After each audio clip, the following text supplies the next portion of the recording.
Bon, Bezrat Hashem, sur de ce soir, il va être donné pour la tzlacha de la famille Ada, en particulier de Raphaël et de son épouse, Bezrat Hashem, qu'ils aient beaucoup de nachat, ensemble, de leur progéniture, que tout le monde soit dans le Derech HaTorah, et ainsi que tous les convives ici présents, Bezrat Hashem, et l'ensemble du clan d'Israël.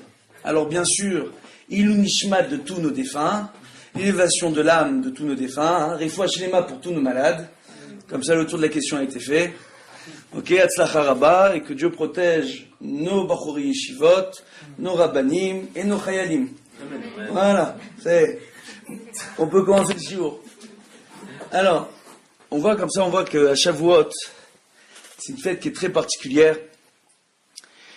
On voit d'abord dans la Gemara, dans Masechet Chagiga Davav Amud Aleph, là-bas on rapporte une marloquette entre Rabbi Ishmael et Rabbi Akiva.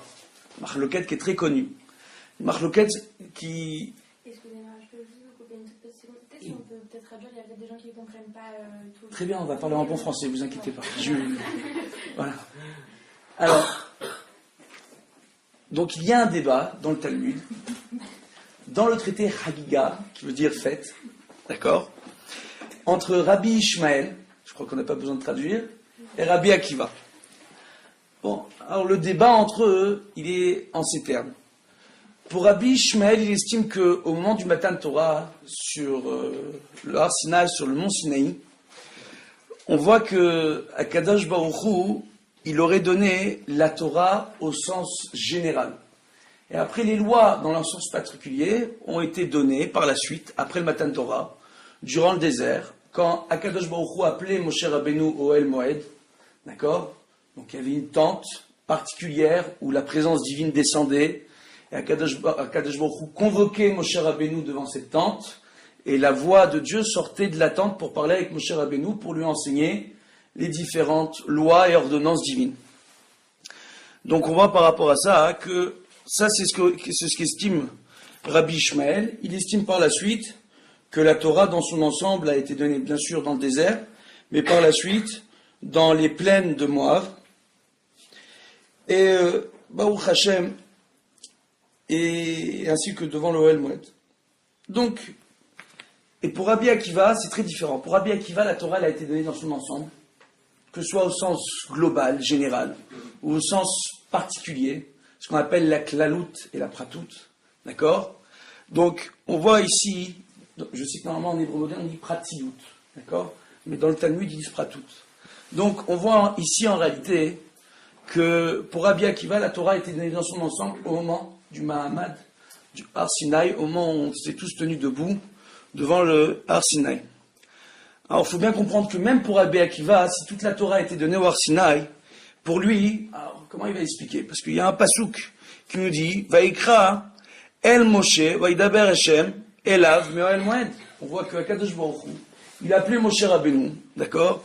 Dans la Torah, c'est faire Vaikra, chapitre 1, verset 1. Là-bas, on nous rapporte quoi? Que Akadosh Baruch Hu, il appelait Moshe Rabbeinu pour lui enseigner la Torah. Devant l'Ohel Moed, comme on a dit, comme il dit Rabbi Ishmael. Et en fait, pour Rabbi Akiva, et on voit que dans les plaines de Moab, la Torah a été redonnée. Donc, on essaye de comprendre. Comment Rabbi Akiva, il va essayer de s'arranger avec ça? Rabbi Akiva, il explique une chose. Il dit, la Torah, elle a été donnée dans son ensemble sur le Har Sinaï. Malgré cela, il y a des enseignements qui continuent à être donnés, et devant l'Ohel Moed, et dans les plaines de Moab, pour, entre guillemets, revenir sur ce qui a été enseigné sur le Har Sinaï. Donc pour Rabbi Ishmael, le Har Sinaï, le Mahamad Har Sinaï, c'est une introduction aux lois de la Torah. Le développement va être fait durant la période passée, durant les 40 ans passés dans le désert. D'accord? Et pour Rabbi Akiva, pas du tout. Toute la Torah a été donnée sur le Har Sinaï. Et durant 40 ans dans le désert, on va revenir sur toute la Torah qui a été donnée sur le Har Sinaï. Voilà, ça c'est la petite différence qu'il y a pour eux. Malgré cela, il faut bien comprendre que Rabbi Akiva dit quand même que le don de la Torah sur le Har Sinaï est très particulier. Alors pourquoi je vous parle de tout ça? Parce que tout le monde sait que la fête de Shavuot, c'est la fête du don de la Torah. Quel jour de l'année, quand on est sorti d'Égypte, Dieu nous a donné la Torah? Le 6 Sivan. Quel jour de l'année dans le calendrier hébraïque tombe la fête de Shavuot? Le 6 Sivan. Donc, qu'est-ce qu'on célèbre à Shavuot? Parce que c'est un nom particulier.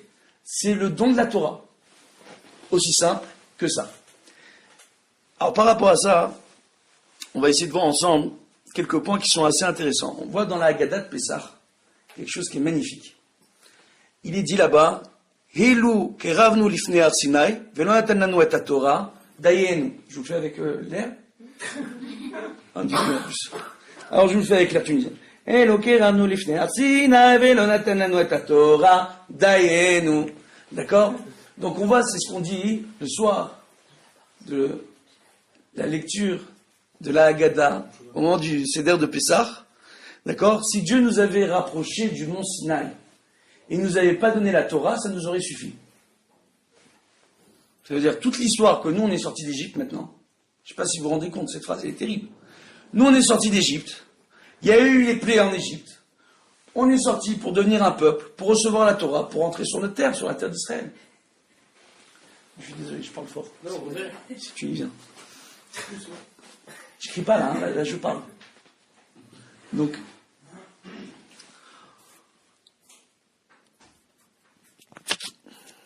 on voit par rapport à ça qu'on nous dit que ça nous aurait suffi. Alors, si ça nous aurait suffi, ça veut dire quoi? La Torah, on n'en a pas besoin?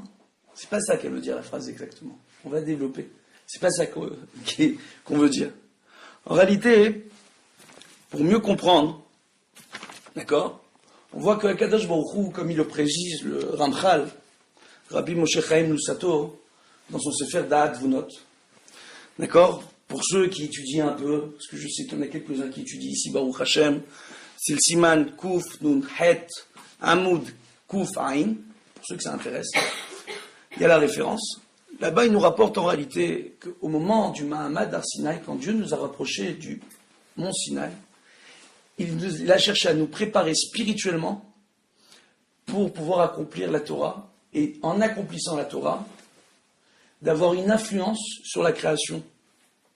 Il faut bien comprendre.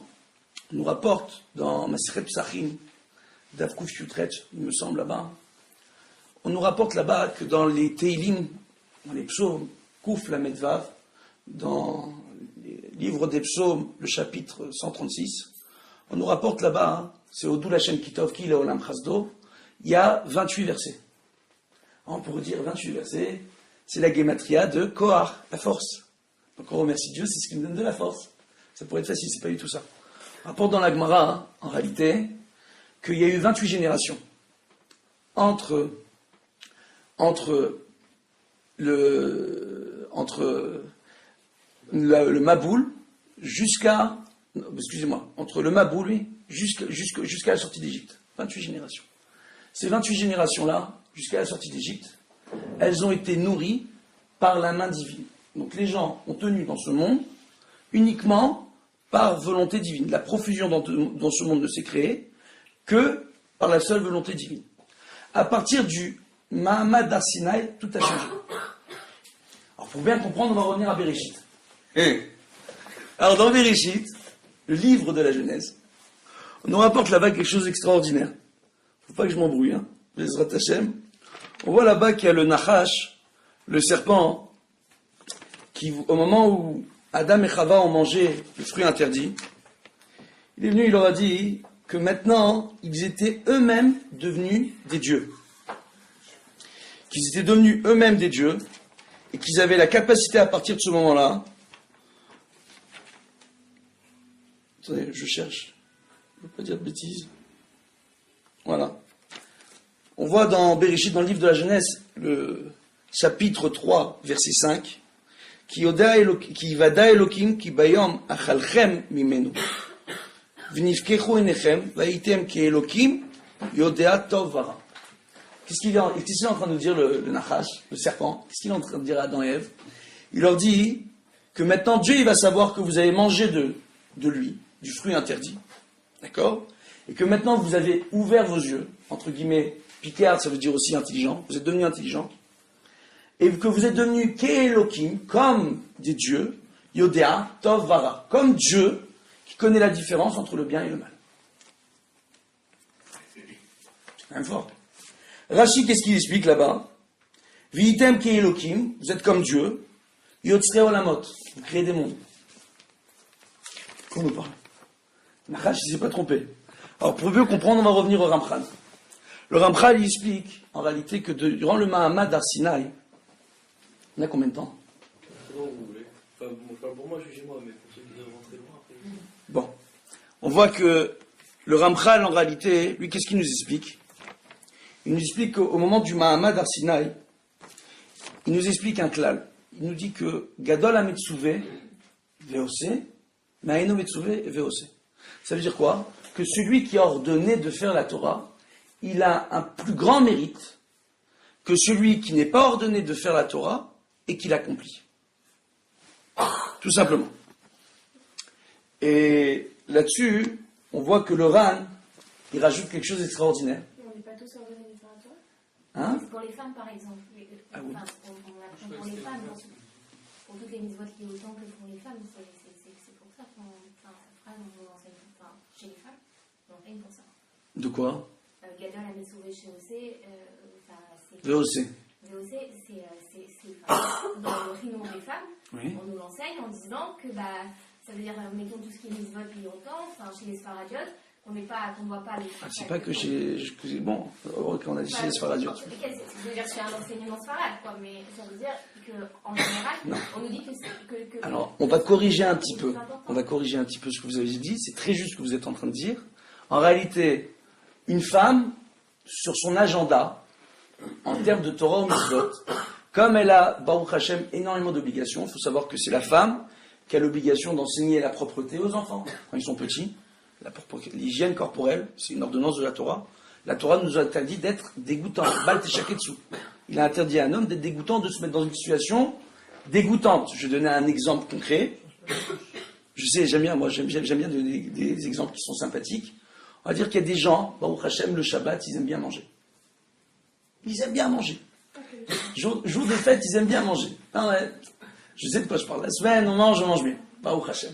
Mais le Shabbat, il y a l'entrée, il y a le plat, il y a le dessert, il y a les crudités, il y a le dessert après le dessert, il y a le dessert avant le dessert. Dieu bénisse.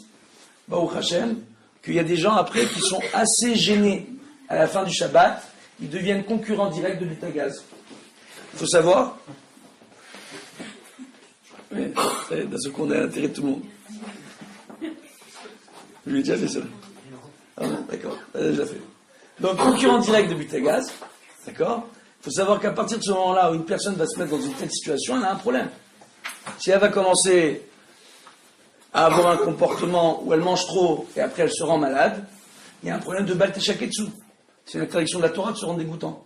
De ce fait, le Rambam, qu'est-ce qu'il dit?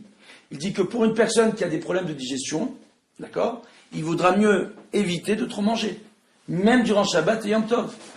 Ça va plus loin que ça. Une personne qui ne peut pas digérer de la viande, ou qui ne peut pas boire du vin. Bien que dans la Torah, on nous dit que pour Shabbat et Yom Tov, il faut boire du vin et manger de la viande durant les repas. Il ne mangera pas de viande, il ne boira pas de vin. Ça le rend malade. D'accord? Donc il faut savoir que c'est des choses qui sont extrêmement importantes. Maintenant, on voit que la femme, pour en revenir à ce qu'on dit, elle a l'obligation d'enseigner la propreté à ses enfants, d'enseigner aussi de faire des brachot avant de manger. C'est l'obligation de la femme. D'accord? Du fait qu'elle ait ces obligations-là, donc, qui sont propres à l'éducation, ça n'a rien de misogyne. D'accord? On voit que le monde, il peut évoluer même avec les mœurs. Aujourd'hui, les femmes travaillent, Baruch Hashem, elles sont éduquées, elles ont des diplômes, etc. Et malgré cela, on voit que quand le mari et la femme travaillent, on voit que c'est la femme qui va plus s'occuper des enfants et de la maison que le mari. C'est inné. C'est dans la nature même de la femme. C'est un misogyne. Il y a des hommes, et énormément malheureusement, qui lorsqu'ils vont être dans une maison qui n'est pas très propre, pas grave.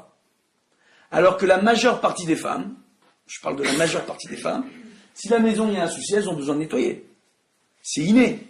Et même si elles travaillent, et même si elles sont fatiguées. Donc de ce fait, comme la femme, elle a été créée sur une certaine nature, sur son agenda, Kadosh Baruch Hu, il a dit on va pas l'obliger à faire toutes les mitzvot. Donc les mitzvot qui ne dépendent que du temps, et du temps uniquement, d'accord, elles n'ont pas l'obligation de les faire.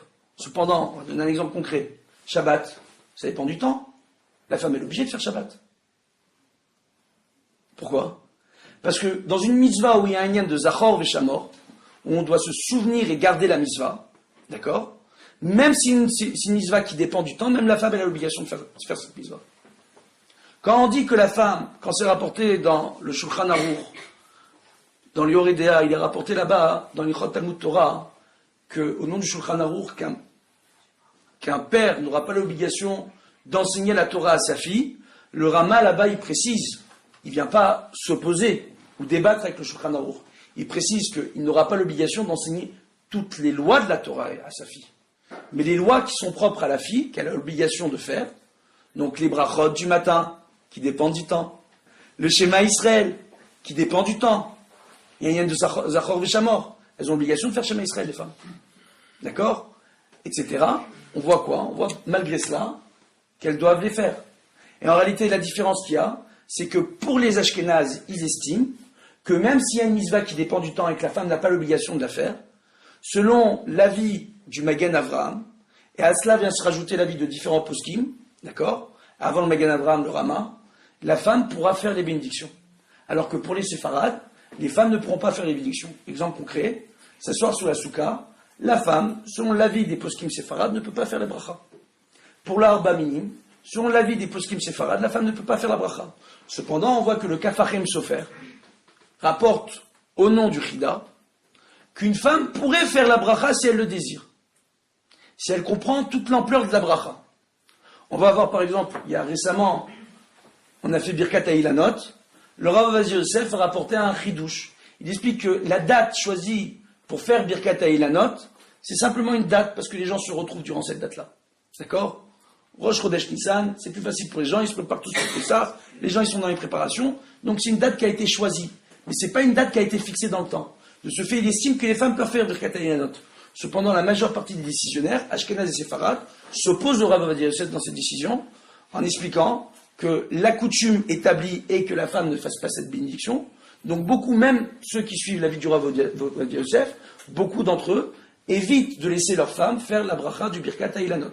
Cependant, une femme qui a conscience et qui sait pourquoi elle fait sa bénédiction, on ne pourra pas l'empêcher de la faire.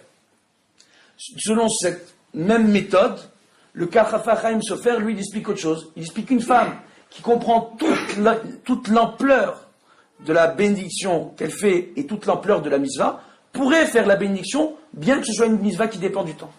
Et il rejoint en cela les poskim Ashkenaz. Le problème qu'il y a, c'est que la majeure partie des poskim séfarades s'oppose à lui, et s'oppose au Chida.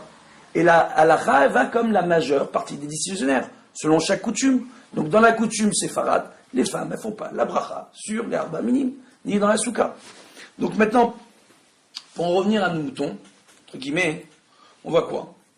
On voit qu'effectivement, il y a des mitzvot de la Torah qui ne concernent pas la femme. Ok. Cependant, ces mitzvot-là, la femme a l'obligation de les enseigner à ses enfants, en particulier à ses garçons. Si chas v'shalom, une femme, elle se retrouve divorcée ou séparée de son mari, d'accord, pour quelque raison qu'il soit, elle a l'obligation d'enseigner toutes les lois de la Torah à ses enfants. Donc elle aura l'obligation de les étudier, de les comprendre. Donc on voit que le inyan de la femme dans Metsuvé VOC, il n'est pas si simple. Ça dépend de quelle femme. D'accord?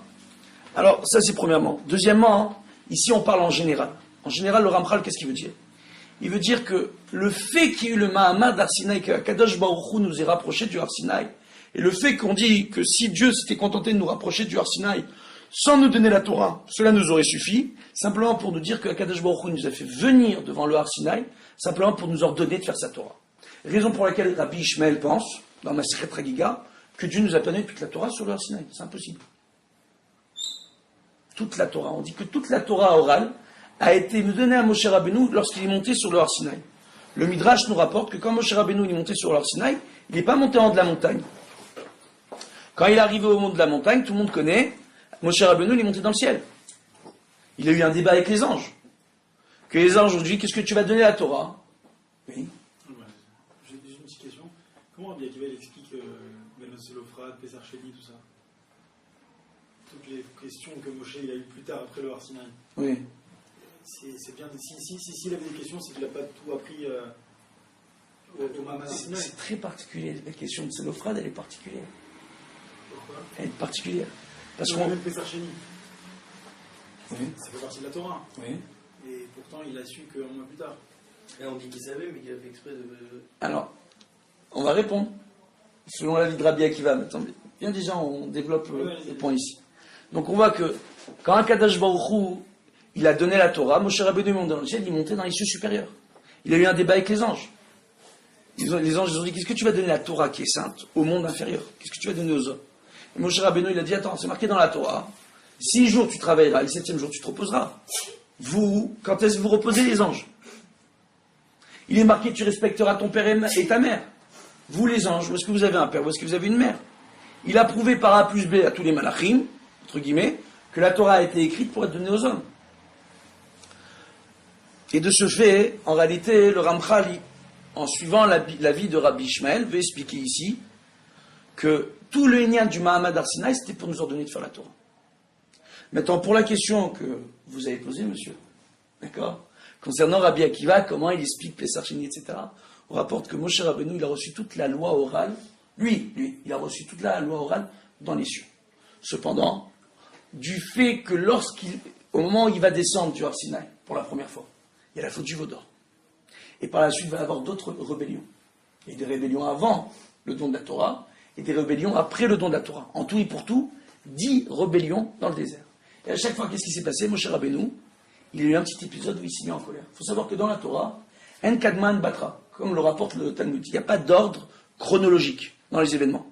Ça a été écrit dans un certain sens, ce sont les lois qu'on a besoin d'assimiler. Ça ne respecte pas un ordre chronologique précis. De ce fait, le Midrash est là pour nous rapporter en réalité comment de l'épisode de Tselophrad, Moshe Rabbeinu s'était mis en colère à différentes reprises contre différents enfants d'Israël. Et que la colère développe une clipa. Une clipa, hein, c'est une écorce. Alors on va expliquer une chose qui est sympathique. Une écorce, ça peut être une bonne chose, comme ça peut être une mauvaise chose. Si je prends un fruit, le fruit il a besoin de son écorce pour être protégé. Maintenant, si l'écorce elle s'épaissit trop, qu'est-ce qui se passe par exemple pour un agrume? Si l'écorce devient trop épaisse, elle va tuer la vitalité du fruit, et le fruit va sécher. Il ne sera pas bon à la consommation. Et ça arrive dans tous les agrumes. De ce fait, on voit quoi? On voit qu'il la clipa, il y a ce qu'on appelle le éthane, qui est une bonne écorce, et il y a ce qu'on appelle la clipa, qui est une mauvaise écorce. Et il y a une mauvaise écorce, une clipa, qui se développe quand on se met en colère, qui est la suivante, ou quand on manque d'hygiène. C'est la clipa de la shikha. C'est quoi shikha? C'est l'oubli. Quelqu'un, il vient à oublier. Il oublie son Talmud, il oublie ce qu'il a étudié, il peut oublier énormément de choses. D'accord? De ce fait, on nous apprend que même quelqu'un de très grand en Torah, comme Moshe Rabbeinu, qui est réputé comme étant le plus grand de tous les prophètes, s'il vient à se mettre en colère, il a la clipa de la shikha qui se développe chez lui.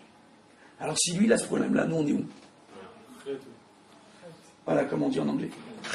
Alors maintenant, par rapport à ça, on voit quoi?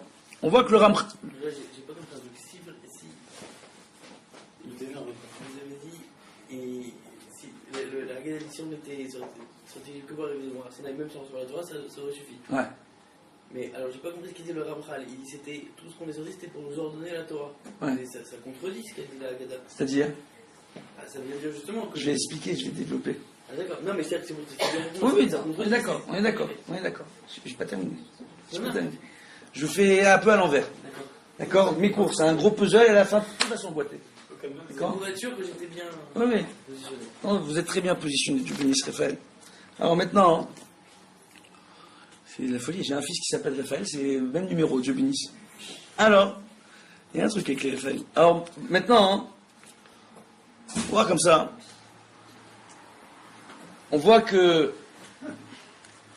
ici que donc le Ramchal nous rapporte que c'était pour nous ordonner de faire la Torah. Très bien. Mais alors on reprend Bereshit. Qu'est-ce qui s'est passé après la faute originelle de Adam et Ève? On dit que la présence divine s'est retirée de ce monde. Alors il y a un point que je dis, et je redis, il peut en témoigner Gabriel qui est ici. La présence divine, c'est pas Dieu. C'est pas Dieu du tout. La présence divine, c'est l'expression énergétique de l'accomplissement du divin dans ce monde. Ça va beaucoup plus loin que ça. Il y a un livre de base en matière de Kabbalah qui s'appelle Shomer Emouni. C'est un Rishon qui rapporte qu'une personne, c'est très grave ce qu'il dit lui, qu'une personne qui pense, lorsqu'elle va faire une bénédiction, qui pense que lorsqu'elle va dire le nom de Yudke Vavke ou le nom de Elohim, qui pense que c'est le nom de Dieu, ou Kofer Baïkar, s'appelle un mécréant. C'est pas le nom de Dieu. C'est le nom de l'action divine dans ce monde. Oh. Dieu, on l'appelle Dieu. On l'appelle Hachem, le nom. D'accord? On peut l'appeler Akadosh Baruch Hu, le béni. D'accord?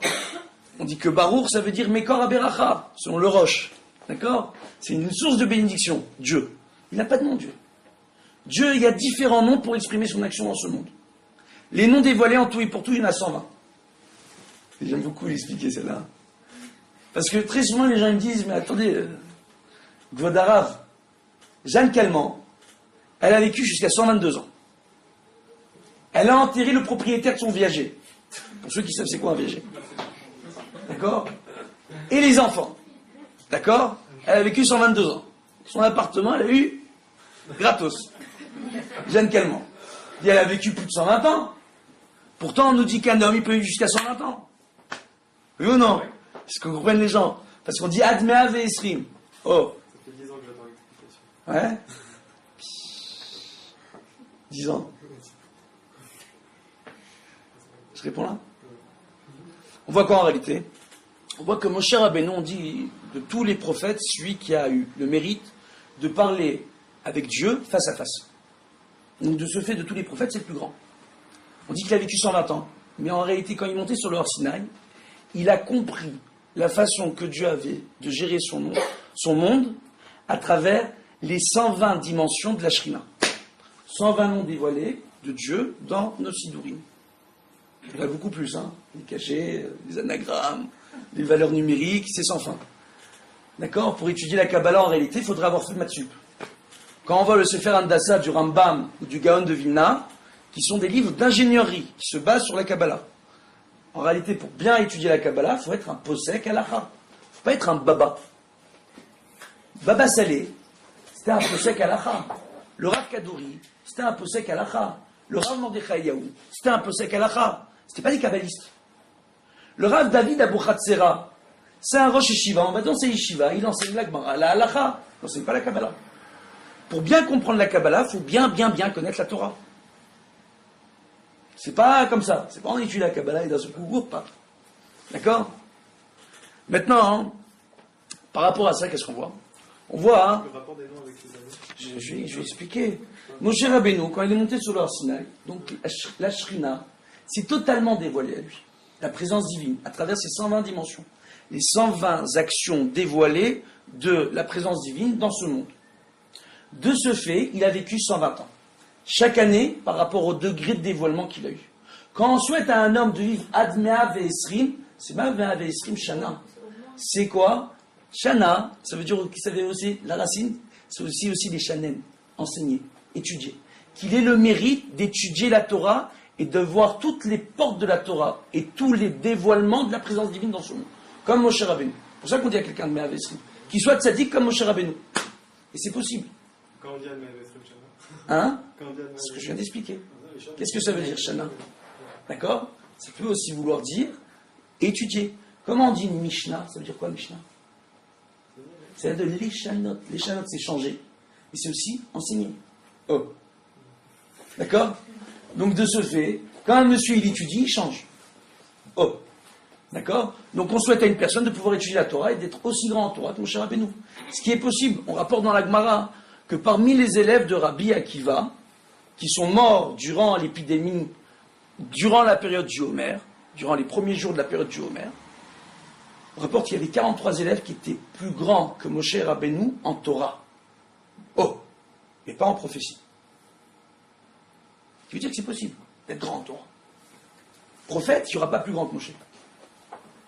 Mais en Torah, on peut devenir grand comme Moshe Rabbeinu. Il faut juste un peu d'ambition. Maintenant, par rapport à ça,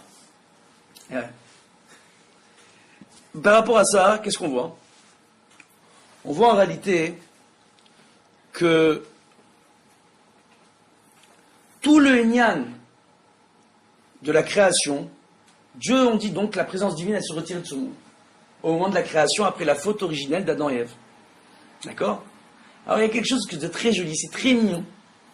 On dit que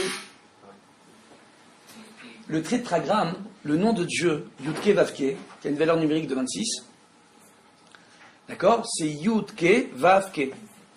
On rapporte que le Vav représente la Shrina, d'accord? Les Shrina quand elles descendent dans ce monde. Quand Dieu a retiré sa présence divine de ce monde, d'accord, que l'action divine ne serait plus dévoilée de façon claire à l'homme, on dit que c'est un Vav qui est redevenu un Yud. Et au moment du Mahamad Arsinaï, c'est le 6 du mois de Sivan, le 6. 6, c'est quoi? C'est Vav B Sivan. 6, c'est un Vav encore. C'est le Yud qui redescend dans le monde. D'accord? Et un Yud qui se rallonge, ça devient un Vav. Pour ça, j'aime bien l'expliquer. Il y a beaucoup de Chassidim qui ont pour coutume d'appeler le Vav le Yud long. Et quand à chaque fois on va voir qu'on va dire Adonnez-nous, ils vont dire Adonneni. Malkenu, ils vont dire Malkeni. C'est de là que ça vient. Alors maintenant, par rapport à ça, j'ai plein de copains de mourir. Alors, par rapport à ça, venez à des braques, c'est un grand kiff. Alors, faut voir, surtout quand je leur fais manger la kéla. Ouais, c'est. Alors maintenant, Baruch Hashem,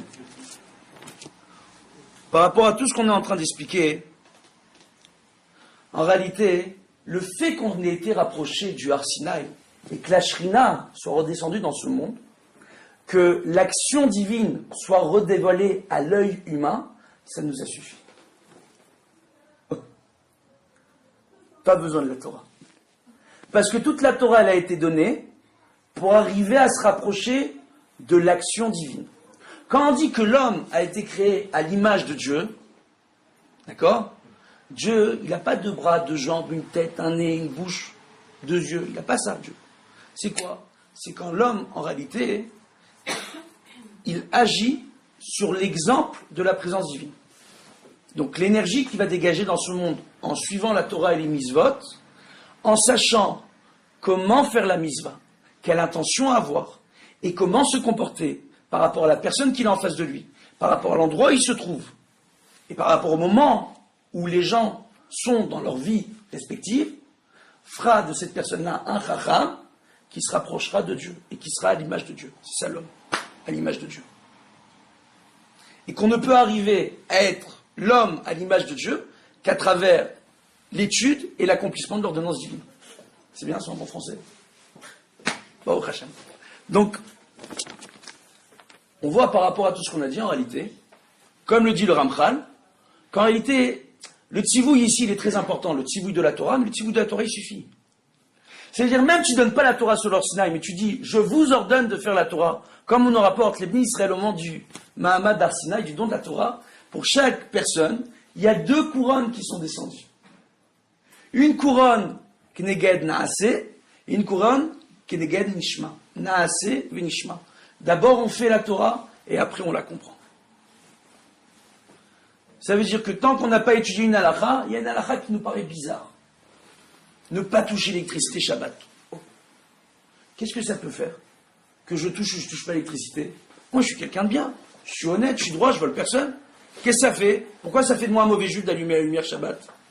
Tant qu'on n'a pas étudié cette loi, dans toutes ses dimensions, c'est-à-dire dans le Pardes, le joli chant de la Torah, Pardes, les initiales de Pshat, Remez, Drasha, Vesod, c'est-à-dire quand on n'a pas étudié le sens littéral de la loi dans le Shulchan Aruch et dans le Talmud, le Remez, tous les enseignements autour, les Drashot, toute la morale qui en découle, et le Sod et le secret qu'il y a derrière. Qu'est-ce que ça fait quand moi, Shabbat, je vais allumer la lumière dans l'univers? Oh, tant que je n'ai pas étudié tout ça, je dois faire la Torah, jusqu'à que je comprenne. C'est ça qu'on a dit au Har Sinaï. Et après, il est plus obligé. Hein? Il est plus obligé après. Après, il doit continuer à le faire. C'est Venishma. Une fois qu'il a compris, il comprend pourquoi il fait. J'aime bien. Le même que mon fils. Maintenant,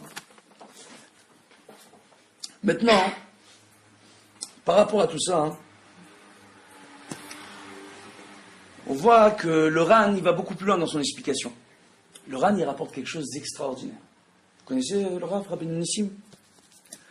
Le Ran, il rapporte dans les drashot du Ran, drashot Aran, dans le Drush Hamishi, d'accord, Daf Petet, et Drush Hashvi, d'accord, le Daf Kouf Tetzain, il rapporte une chose extraordinaire. Il rapporte qu'un Kohen, c'est bien,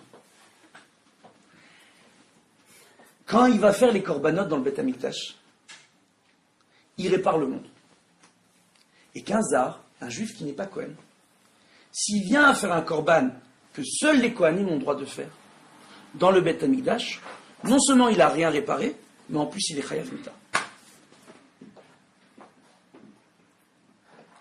Il y a une halakha qui nous rapporte qu'un Kohen qui va faire le service divin sans sa tenue, sans l'uniforme de Kohen, il est considéré comme étant un étranger, un zar, c'est-à-dire un juif qui n'est pas Kohen, et lui aussi, chayav mita.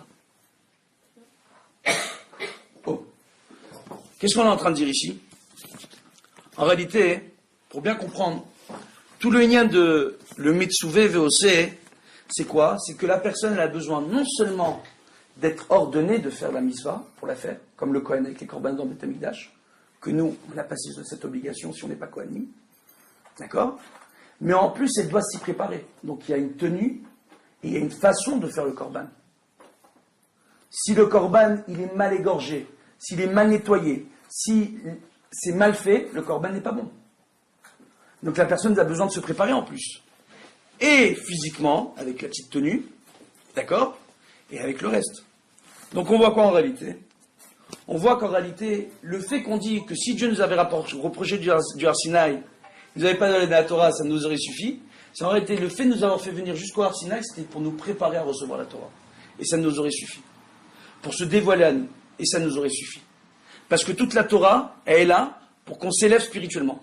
Et que le fait qu'il nous ait fait venir devant le Har Sinaï et il soit dévoilé à nous, il nous a préparé pour toutes les générations à venir à étudier et à comprendre sa Torah en nous préparant spirituellement dans ce monde à accomplir son ordonnance divine.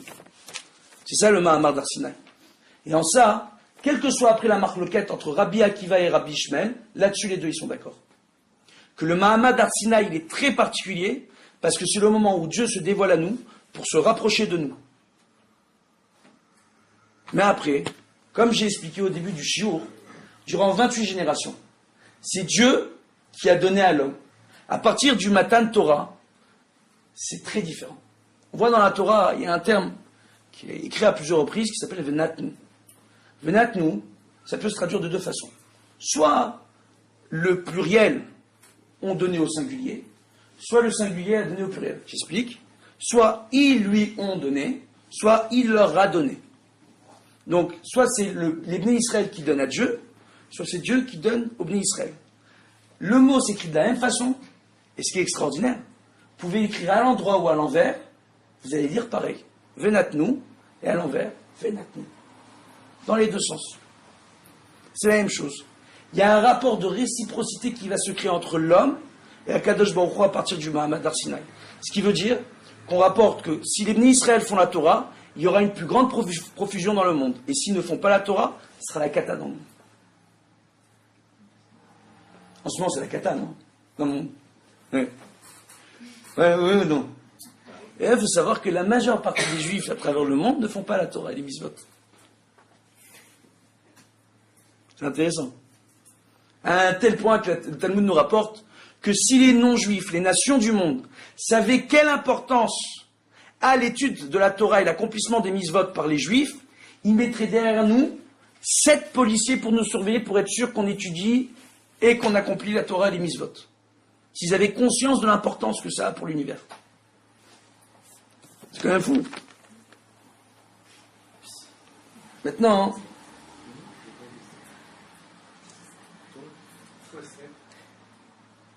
pardon? C'est le chiffre qui donne. C'est un autre lien. On expliquera à la fin le chiffre 7. Hein? Dommage. Donc, qu'est-ce qu'on voit?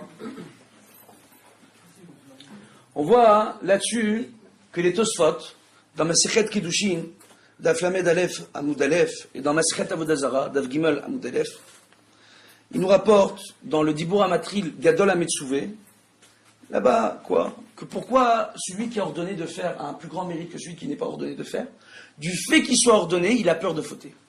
Parce qu'il sait qu'il a l'obligation. Alors que celui qui n'est pas ordonné, il sait qu'il n'a pas l'obligation, il n'a pas peur de fauter. Ce qu'il rapporte, c'est joli, ça c'est le pshat. La peur de faute, au contraire, ça rend la possibilité de faire plus facile. C'est-à-dire S'il a peur de fauter, c'est plus facile pour lui de faire que celui qui a pas peur de fauter. C'est Donc pour- il devrait avoir un mérite plus petit. Ah, elle est bonne la question. C'est bien. Alors on va sortir la Masechet Sanhedrin. Tac. Le blé ou les Non, c'est bon. Il y a une marloquette. Il y a une question qui est posée dans la Gemara, dans la Masechet Sanhedrin. Qui est plus grand en Torah?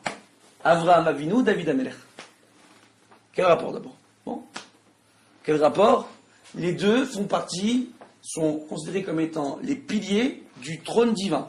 D'accord? Donc c'est des Hamoudéa qui c'est à Kavod. Les deux, David Amelech et Avraham Avinu. Ça premièrement. On dit c'est lequel le plus grand? Avraham, on rappelle l'histoire d'Avraham quand même, hein. À l'âge de 3 ans, son père à l'époque c'était Bill Gates. Pourquoi c'était Bill Gates? Aujourd'hui, il y a des ordinateurs PC dans toutes les maisons. Windows, ils se débrouillent pas trop mal. Franchement, ils vont pas très bien. Bon, on sait. Mais bon, ça va, ils vont se rattraper avec l'aide de Dieu. Mais, qu'est-ce qu'on voit? On voit que, en réalité, à l'époque, Terach, le père d'Avraham, c'était le principal fabricant d'idoles. Il arrivait à faire des idoles extraordinaires, Terach. Maintenant, c'était le principal fabricant d'idoles, et tout le monde venait acheter chez lui les idoles. Fournisseur officiel. Avraham, il peut se retrouver à la tête d'un des plus beaux business mondial. Qu'est-ce qu'il dit à son père? Papa, il y a bien un Dieu qui a créé tout ça. Moi, je suis... Oui ou non? Tout le monde la connaît, l'histoire. Après, il va casser toutes les idoles, il va dire qu'elles se sont disputées entre elles. Son père, il dit, tu m'as pris pour un idiot. Il dit, alors, tu les vends. Je dis, tu crois pas? Il dit, moi, j'y crois pas, mais c'est comme ça qu'on gagne notre vie. Il n'y croit pas, mais vends-les. Il dit, non, moi, je ne veux pas les vendre. Pour être protégé, on voit que il y a les astrologues de Nimrod à l'époque qui ont vu que Avraham allait devenir un danger pour sa royauté. Ils ont décidé d'aller voir Terach et de tuer Avraham. Qu'est-ce qu'il leur a dit Terach? Il a dit, vous voulez prendre un cheval, lui couper sa tête et lui dire qu'il va vivre? Je ne donnerai pas mon fils. Qu'est-ce qu'il a fait Terach? Il a caché son fils dans une grotte. Et Avraham, à partir de l'âge de 3 ans, il a vécu tout seul dans une grotte avec son père qui leur apporte de la nourriture de temps en temps. Et là-bas, on dit qu'il a survécu et que Dieu s'est dévoilé à lui. Avraham Avinu. Il faut comprendre de qui on parle. C'est quand même grand. Alors d'accord, David Amelech, son père Ishaï, il a désiré la servante. Et que la mère de David Amelech, Nitzevet Adael, elle a décidé, elle avait vu que son mari, il désirait la servante. Qu'est-ce qu'elle a fait? Chaque nuit, elle disait à la servante de dormir dans sa chambre à elle, et elle allait dormir dans la chambre de la servante. Jusqu'au soir où Ishaï a craqué, il est venu dans la chambre de la servante. Ishaï, le père de David, il a pensé coucher avec la servante. En réalité, il a couché avec sa femme. Sa femme, ce soir-là, elle est tombée enceinte de David. La femme a caché à son mari, elle a réussi à cacher à son mari qu'elle était enceinte et qu'elle a accouché. Ishaï pensait que David était le fils de la servante. Maintenant, Ishaï, il avait le droit de prendre plusieurs femmes. Ça, c'est ce qu'on ne dit pas. Mais il avait un chachash du fait d'avoir pensé à cette femme, même quand il allait avec sa propre femme, d'avoir désiré la servante. Et du fait d'être allé avec cette servante pour lui, même si, al-pi alacha, il n'a rien transgressé. Il y avait un rachage peut-être que Bidé Shamaïm, il y a un moum sur David Amelech, et que Bidé Shamaïm, il soit mamzer. Ça, c'est un truc que très peu d'hommes savent. Lorsqu'ils couchent avec leur femme, et qu'ils pensent à une autre femme, Bidé Shamaïm, l'enfant, il peut être considéré comme un mamzer. Et il peut avoir beaucoup de problèmes. On dit qu'il peut devenir Baal Moum. C'est quoi un Baal Moum? C'est un enfant qui aura plus de mal qu'un autre à arriver à faire la Torah et les mitzvot. Il n'est pas mamzer, hein, il a le droit de se marier avec tout le monde, etc. C'est juste Bidé Shamaïm. Dans le ciel, on considère qu'il va avoir un écran qui va se faire, qui va l'empêcher de faire tes chouvas de façon plus concrète. Raison pour laquelle on dit que le soir du mikvé, lorsque la femme va au mikvé, c'est bien que le mari aussi il aille au mikvé, qu'il étudie, qu'il se purifie, qu'il fasse de moussard. Raison pour laquelle on fait la brit mila à l'homme. Pourquoi? Pour que son alliance avec Dieu, l'alliance de la parole, passe par son entrejambe, pour qu'il arrive à être kadosh, même avec son entrejambe, et que son cerveau reste bien entre ses deux oreilles. Je sais que je choque quand je dis tout ça, mais c'est important de le dire. Maintenant, par rapport à ça, qu'est-ce qu'on voit? On voit en réalité que Ishaï, donc David, il va sortir du ventre de sa mère. Ishaï va croire que c'est le fils de la servante. Tous les frères vont le dénigrer. Ishaï, il va passer son temps à l'envoyer dans les champs en espérant qu'il se fasse manger par un lion, par un ours, par un loup. Et David, il survit. Et c'est un tzaddik. Il passe ses nuits à louer l'Éternel. Et à chanter et à étudier. Oh! Mais on voit que David, même s'il a eu beaucoup de difficultés, sa vie, elle a été beaucoup plus facile qu'Avraham Avinu. Donc maintenant, je vous pose la question. Qui a le plus grand mérite? Avraham Avinu ou David Améler? Vous connaissez la réponse de la Gemara? David Améler. Pour quelle raison? Parce que David Améler, du fait qu'il ait été ordonné de faire la Torah, alors qu'on voit qu'Avraham, il n'a pas fauté par rapport à David. David, il a fauté avec Bathsheba. Maintenant, on voit quoi? Mais on dit que celui qui dit que David l'a fait avec Bathsheba. Il avait la faute. Hein? Ouais, la Gemara, elle dit que celui qui dit que David il a fauté, alors. Oui. Alors, je sais pas, c'est un faux. Non, il se trompe. Parce que Alpi Alacha, David, il n'a pas fauté. Mais à son niveau, à lui, en tant que tzaddik, c'était pour lui considéré comme une faute. Il faut comprendre que Akadosh Baruch Hu, c'est pour ça qu'on dit qu'il faut faire attention à ce qu'on dit. Merci de me le rappeler. Donc, qu'est-ce qu'on voit? On voit en réalité que les tzaddikim, ils sont jugés à un autre niveau. Que plus on avance en Torah, plus on grandit, plus on est grand, et plus on doit se remettre en question. Dans la Gemara Masechet Nida, on dit qu'un tzaddik ou un talmid racham doit toujours se considérer comme un rachat, comme un mécréant. Pour pas se reposer sur ses lauriers. Oui. Abraham, il a sacrifié son fils. David Améler, il n'a pas fait un truc aussi. On est d'accord? David Améler, il a eu une vie pas sympa non plus. Pas sympa, mais quand on étudie les deux vies, d'accord? On voit les deux biographies. Son fils, il a essayé de le tuer, il a perdu toute sa descendance, on lui avait annoncé, il a fait se faire tuer par un Oui, mais géant. c'est pas lui qui a fait exprès, c'était comme ça. Et Abraham, il a fait la guerre contre 11 rois. Mais Abraham, il a fait la guerre contre 11 rois, et à son époque, il était tout seul. Mais ça peut être vu comme un truc un peu sympa, quoi. Il prenait il a battu 11 rois tout seul. Maintenant, donc, normalement, logiquement, quand on étudie les deux biographies, je suis d'accord avec vous. C'est pour ça que la Gemara choisit ces deux personnages. Et Abraham, il était fils de Rachel, alors que David, il était. Non, Terah, c'est pas. Fils de Sadiq. Hein? Terah, c'est pas un rachat, c'est pas un rachat, Terah. Mais non, c'est pas un idolâtre, Terah. Terach n'était pas idolâtre. C'était pas un sadique en tout cas. Alors que Ishaï, C'était pas le plus grand des justes. Mais c'est Sa pas. mère, c'était une ségrégée. Il faut avoir le bac, on a son pour rentrer dans le bac. Hein? C'est une grande Quand séquence. on voit le bac, on dit le nom de la mère d'Abraham. D'accord. Et dans la Mida, on dit même pas David, et quand on parle de nos pères, on dit Abraham, Isaac, Jacob. Ouais. Donc, logiquement, je suis d'accord avec vous. Donc, logiquement, la Gemara devrait nous dire que le plus grand, c'est Abraham. Non. Le plus grand, c'est David. Pourquoi le plus grand, c'est David? On va pas faire toute l'histoire des deux personnages. On a pour des heures. Mais en réalité, c'est quoi? Normalement, ça devrait être Abraham. On dit que c'est David, parce que David a été ordonné de faire la Torah. C'est quoi la différence? Celui qui est ordonné de faire la Torah, avec l'ordonnance de la Torah, vient le Yetzer Hara. Abraham, toute la Torah qu'il a fait, Abraham, Yitzhak, Yaakov, nous rapporte la Gemara que toute la Torah qu'ils ont fait, c'était du chesed. C'est des chassidim. Ils l'ont fait par amour de Dieu. Mais c'est pas ça, c'est encore beau. Alors que, hein? Quand on fait Oh. les mitzvot Oh. avec, Eh ben non, parce qu'ils n'étaient pas ordonnés de faire la Torah. Alors qu'aujourd'hui, quelqu'un qui est ordonné de faire la Torah, il doit lutter contre son Yetzer Hara. Ça c'est un. quand on fait de manière désintéressée, c'est Attendez. Et si je lutte contre mon Yetzer Hara et que j'arrive à faire la Torah de façon désintéressée, alors là, j'ai un très grand mérite. Mais il faut que je sois ordonné de la faire. Pour arriver à la faire de façon désintéressée. Eux, ils n'étaient pas ordonnés de la faire la Torah. Et ils l'ont faite de façon désintéressée. Ils ont un très grand niveau, les Havot.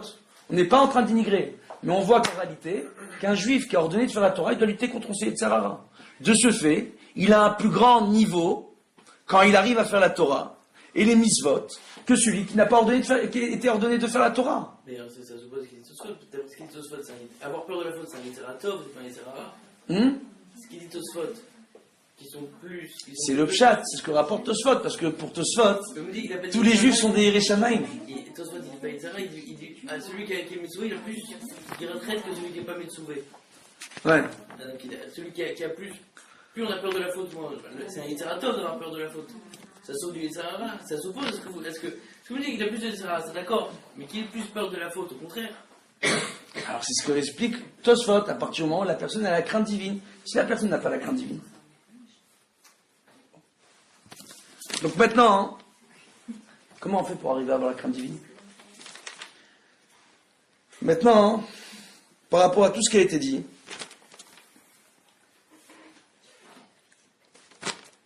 d'accord? Maintenant, le Ramchal, qu'est-ce qu'il est en train de dire, lui? Il est en train de développer autre chose par rapport au Bel et Tosfot. Et même par rapport au Ran. Le Ran dit, la personne doit se préparer, elle doit être en condition, etc. C'est ça le Mahamar d'Arsinaï. Ok? Il rapporte l'exemple du Kohen. Le Ramchal, il est d'accord avec lui en disant que le fait de nous avoir approchés du Har Sinaï, c'est une préparation spirituelle qui suffisait parce qu'on a tout le dévoilement du divin et toute la Torah a été donnée pour arriver à ça. D'accord? Maintenant, ça va plus loin que ça. Parce qu'avec le Matan Torah, du fait d'avoir été ordonné de faire la Torah, celui qui a ordonné de faire la Torah, il arrive à créer dans ce monde des énergies et des mondes spirituels. De ce fait, ça rejoint ce qu'a dit le serpent. Adam et Ève, et là il y a une opposition. J'attends la réaction. Adam et Ève, ils ont été ordonnés de ne pas manger le fruit interdit. Ils ont eu un seul interdit. D'accord? Ils ne l'ont pas respecté. Ils ne l'ont pas respecté. Et quand ils ont mangé ce fruit, on dit que maintenant, ils connaissaient la différence entre le bien et le mal, ils étaient comparés à Dieu. Et que dit Rashi? Qu'ils étaient capables de créer des mondes, entre guillemets. À partir du moment, en réalité, qu'est-ce que nous rapporte le Midrash? Une chose extraordinaire. On dit que le Etz Adat Tov Hara, d'accord? L'arbre de la connaissance du bien et du mal, qu'on traduit connaissance du bien et du mal, c'est pas une bonne traduction. En réalité, le Da'at, c'est l'union. Quand on dit Chochma Bina Da'at, d'accord? C'est quoi? On parle de Chochma, c'est le potentiel d'une personne à comprendre les choses. Bina, c'est mettre en application son potentiel. Et quand elle met en application le potentiel de compréhension qu'elle a en elle, elle arrive au Da'at, elle arrive à s'unir à Dieu. Par rapport à ça, le Rav Meir Mazouz nous a enseigné un enseignement du Maharsha sur la Gemara. Quand on dit Nashim Da'atan Kala, que les femmes, elles auraient l'esprit léger, comme certains veulent le dire, ce qu'aurait dit Rabbi Meir Ben Hanès, c'est pas ça qu'il veut dire.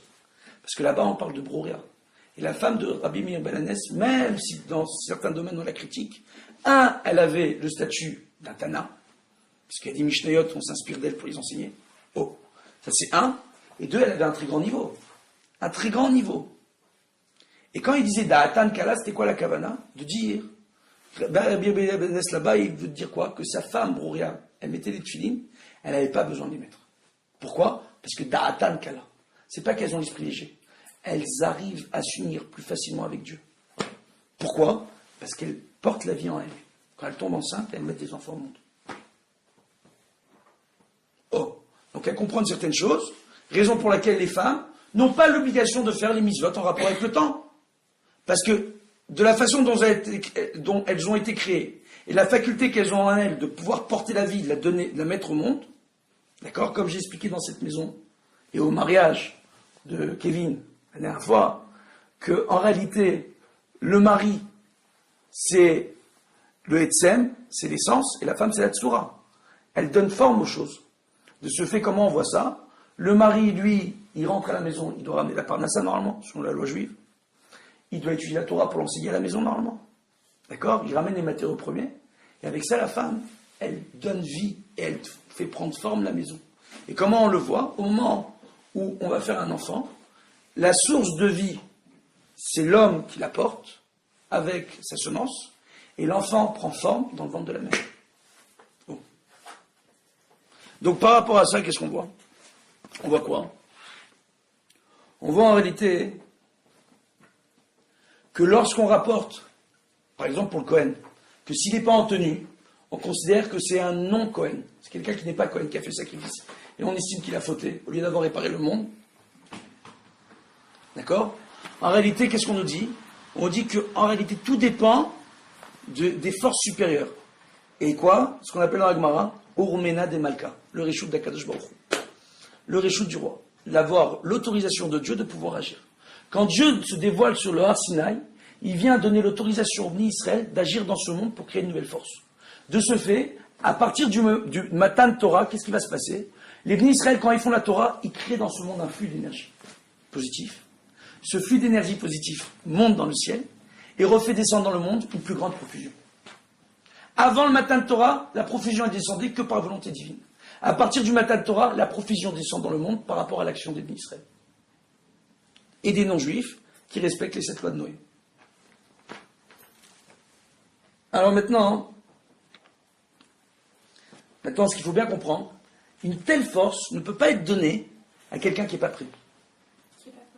Quelqu'un qui n'est pas prêt à recevoir. Un tel pouvoir ne peut pas être donné à quelqu'un qui n'est pas prêt à recevoir.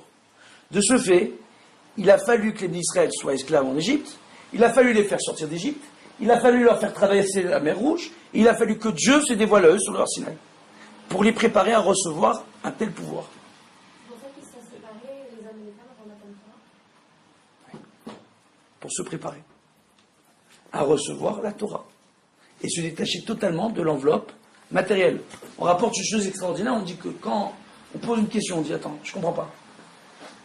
Le monde est rond comme une sphère, d'accord? Comme un œuf, comme le rapporte le Zohar dans Sefer Vaïkra, d'accord?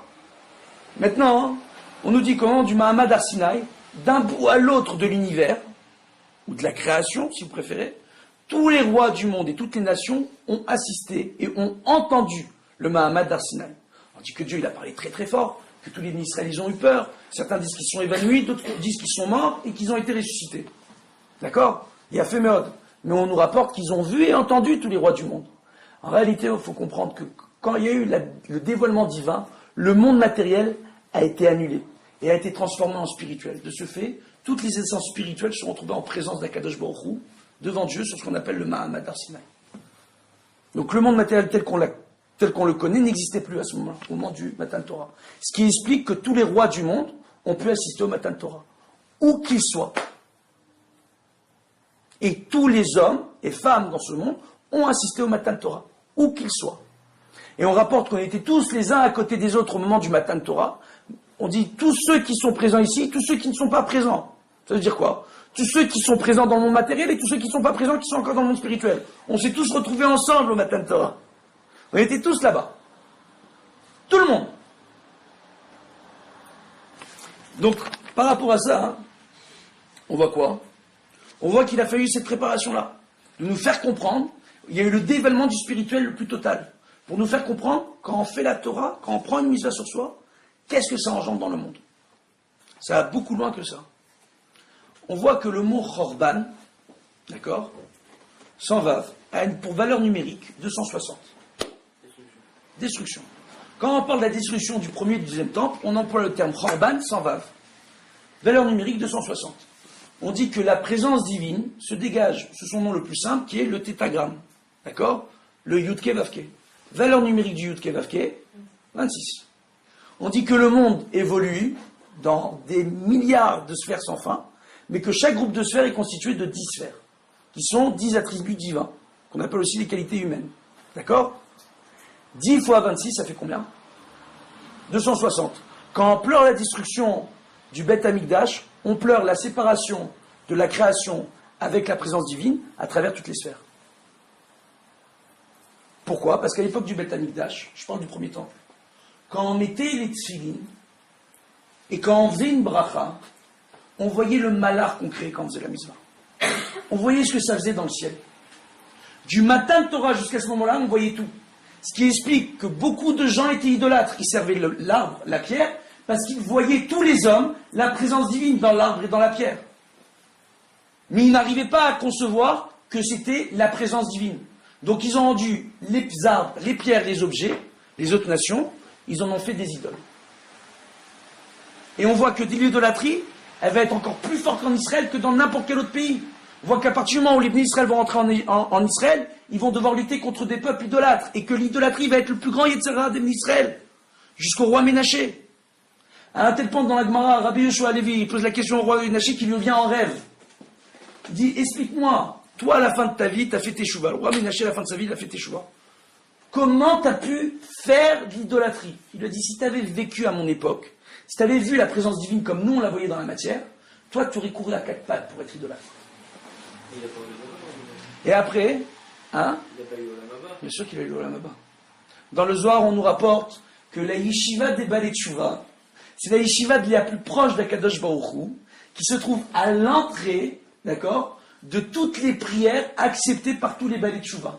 Il y a un tunnel sous le Kisei HaKavod d'Akadosh Baruch Hu, par lesquels arrivent directement toutes les prières des plus grands Rishaïm qui veulent faire Teshuvah, des plus grands mécréants.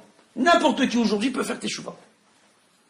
Et cette prière-là, elle arrive là-bas. La yeshiva des Balei Tshuva, elle est là-bas. Et c'est qui le Rosh Yeshiva des Balei Tshuva? Qui a le tzitz du Kohen Agadol, l'écrit du Kohen Agadol sur lequel il y a marqué Mila Hashem Elai, sur son front. D'accord? Là-bas, le roi Ménaché. Zohar. Sympa quand même. Maintenant, on voit quoi? On voit par rapport à tout ce qu'on a dit qu'il y avait besoin d'une préparation. Maintenant, on voit quoi? On voit par exemple, et c'est ce que nous dit l'introduction du Zohar. On prend un peu de Zohar. On voit dans l'introduction du Zohar, d'accord? Là-bas, Dav Dalet Amoudbet, il faut voir, il y a différents Zohar, c'est par rapport à la pagination originale des premières éditions du Zohar. Les références ici. D'accord? Et dans la Gemara Sanhedrin, pagination, c'est la mise en page. Je prends, c'est un bon mot en français? Bon, Baruch Hashem. Alors, dans la Gemara, la Sechet Sanhedrin, Tzadik Det Amoudbet, d'accord? Sur le pasuk de Ishaïa, dans le Perek Nun Aleph, pasuk Tetzaïn, il est dit Ve'asim dvarai beficha u'tzel yadi kisiticha linto hashamayim lisod aretz ve'lemor litzion amiata. Je traduis le verset parce qu'il est très joli. Il a dit et je mettrai mes paroles dans ta bouche. Ishaïa, Dieu dit au Bnei Israël par le biais de Ishaïa qu'il mettra ses paroles dans la bouche de chaque enfant d'Israël. U'tzel yadi kisiticha. Et à l'ombre de ma main, je te recouvrirai. L'intoa shamaim, pour fixer le ciel, ou les sodaretz, et pour faire tenir la terre. En disant, et les morts, les Tzion, à Yerushalayim, Yaoulav Bet Amikdash, Amiata, tu es mon peuple. On ne parle pas de Tzion ici, on ne parle pas de la ville de Jérusalem. On parle de Tzion, quand on dit Tzion, ça fait référence à l'endroit où il y a le Bet Amikdash, mais aussi au Bet Amikdash dans le ciel. Ça veut dire quoi en réalité? On dit quand on dit Dvarai beficha, mes paroles dans ta bouche, c'est la Torah. Il y a la force pour l'homme, c'est ça qu'il dit Ishaïa ici, au nom de Dieu. Il y a la force pour l'homme de créer le ciel et la terre, de les faire tenir, tant au niveau matériel qu'au niveau spirituel. Et c'est particulièrement la particularité de créer des mondes spirituels. On va donner un exemple concret. D'accord? On voit dans Sefer Shemot, Perekutef Pasuk Bav, Vatem Tiouli, Mamlechet Kohanim, Vegol Kadosh. Et vous serez pour moi une nation de prêtres et un peuple saint. Goy, ça ne veut pas dire non-juif. Goy, ça veut dire nation. Pourquoi les non-juifs sont appelés nation? Parce qu'on dit que d'un homme peut sortir une nation. Quand on dit dans le Talmud que lorsqu'on sauve on sauve un homme, on sauve un monde, tout simplement parce qu'on sauve la personne et toute sa descendance. Donc c'est rien de péjoratif normalement. Maintenant, nous-mêmes, on est en train de dire sur l'Ibn Israël Goy Kadosh, un peu plus ça. On voit par la suite, quand on parle du Matan Torah, dans Sefer Dvarim, Peref Kazaï, Pasuktet, Ayom Azé, Nietaleam. En ce jour, tu fais un peuple. Ça veut dire quoi? Ça veut dire qu'en réalité, à partir du moment où on accomplit l'ordonnance divine, on devient nation de ce monde. On devient réellement les personnes pour qui la création a été faite.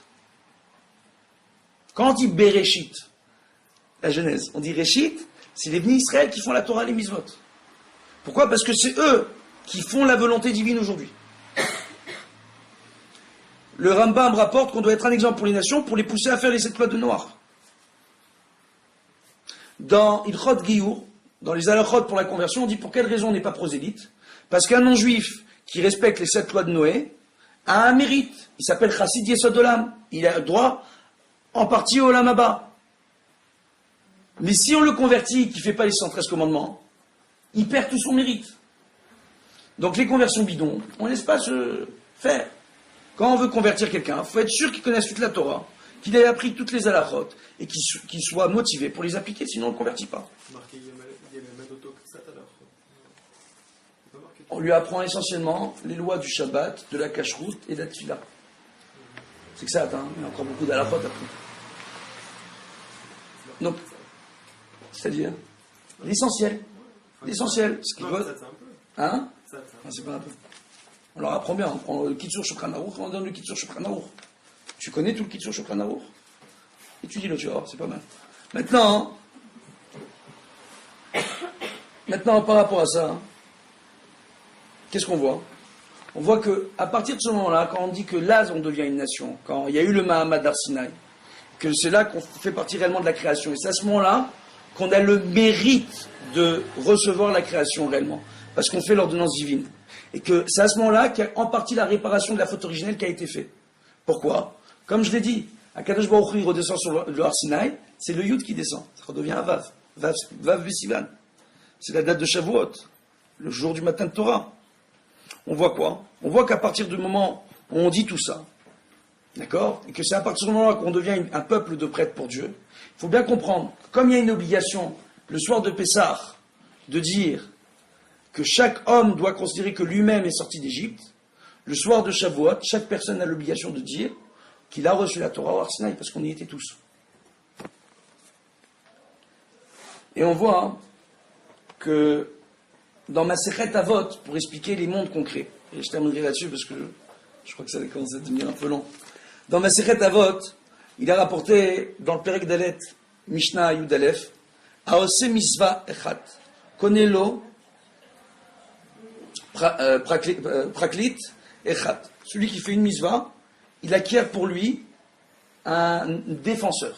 Ça veut dire quoi en réalité?